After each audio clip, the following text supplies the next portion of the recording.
Every once in a while, the I shouldn't say the archdiocese, but different Orthodox communities send out these booklets, kind of like Jehovah's Witness will send you the Watchtower and things like that. And there is something called the Genuine Orthodox Church. Don't really know what that means because I thought we were the Genuine Orthodox Church. Apparently there is another Genuine Orthodox Church, and they sent out this little book talking about, who they are, which was all wonderful and great. But before I threw the book away, there was a very interesting chapter on the fact that we have, as Orthodox, become somewhat dead in our evangelism. So we are not like the Jews in that they are not evangelical.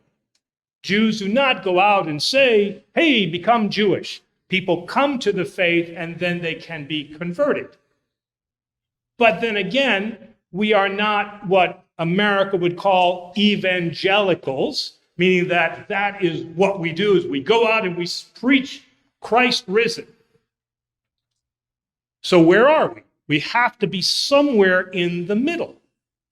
And that middle ground is the fact that we must be those people that share our faith in some way. So the question becomes, well, what ways can I share it?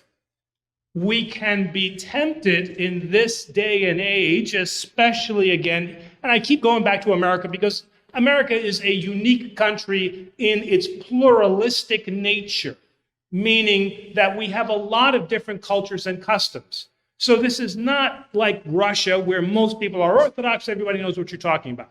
It's not like Greece, of maybe old, where everybody is Orthodox and we just speak that. Or like South America, that is mostly Catholic, so everybody understands the faith. Here, we're not that. We are a mix of different things. So many times when we are out shopping or we're eating a meal or something like that, God is giving us an opportunity to show our faith. Not in a prideful way. Look at me, I'm Greek Orthodox. Look at me, I'm Russian Orthodox. This is not what Christ is asking us to do. But what he's asking us to do is to shine that light that we received on Pascha in some way. The simplest way to do that is that when we go out to eat in a restaurant, we make it a point that we say the prayer before the meal, and then we end the meal with the cross. Now, I know some people have said, well, Father, religion is a private thing. Well, then you're not Orthodox. If that's what you believe, that religion is a private thing that belongs at home, then you're not Orthodox. I'm going to lay it out there, that's what it is. But at the same time, we're not talking about being prideful, right? I don't want you to go to McDonald's and before you order, okay? I'm not asking you to do that. What I'm asking is, you sit down at the restaurant and you be, dare I say, proud of who you are. Because rather than stand on the street corner and preach, this is Jesus Christ and he is the risen and you have to listen to us, John 3:16, that's not who we are. But who we are is that we do those things that make us Orthodox. And then that invites a question. When I go out and I travel, many times, I am not wearing a collar, or I'm certainly not wearing vestments, right? And this is not Greece, so I'm not walking around in my raso or my anderi. But every time I go out, there is an opportunity for me to engage somebody. For some reason, they will come and they will ask a question or we'll get onto a conversation, and I can move that conversation to speak about Christ.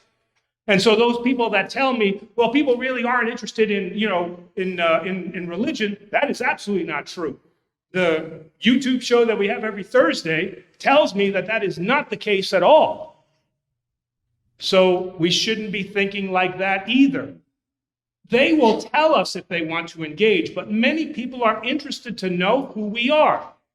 Again, this idea of orthodoxy being the world's best kept secret is, I gotta say, the stupidest thing I've ever heard.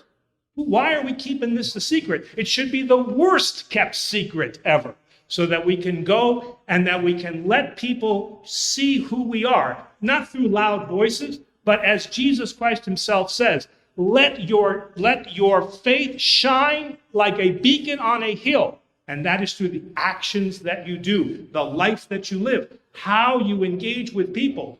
And the last prayer in the Orthros that Lori sang today is now the crux of who we are as Orthodox Christians.